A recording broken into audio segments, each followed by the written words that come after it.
It's just not physically tough to negotiate for dogs either. So it's not just a physical aspect. There's also the emotional toll as well. And, you know, dogs do remember things. So they will remember slipping on a floor. This can cause anxiety and fear about negotiating specific areas in the home where these floors are.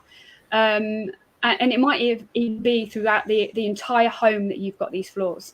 And this may actually cause the dog to stay in one area that they feel most comfortable in, which can often lead to being in isolation away from the rest of the family.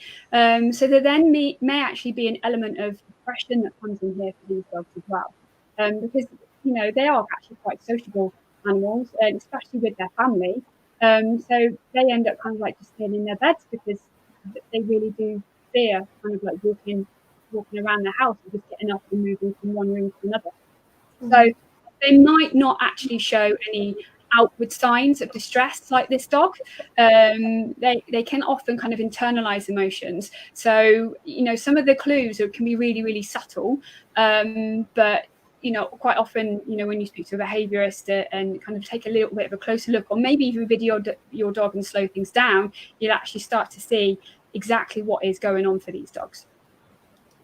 So I thought I'd talk about why it's so difficult for dogs. So first of all, it's the claws, okay?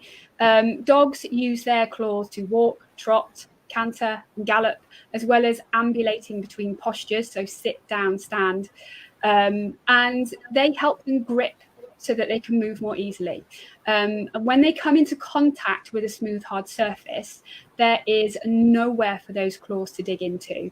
And then the dog starts slipping and sliding. So it's much like if you wear a pair of stilettos. So you've got the really smooth kind of sole for the ball of your foot, and then you've got that spike at the end. Well, dogs equivalent have got 4 spikes and a smooth surface underneath. So really and truly, they're just traveling around, and they just cannot get purchased. So we also need to consider the dog's paw pads as well.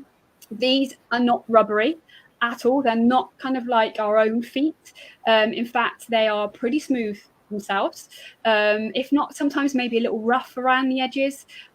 Perfect for outdoor terrain, you know, running up hills, clambering over rocks, you name it.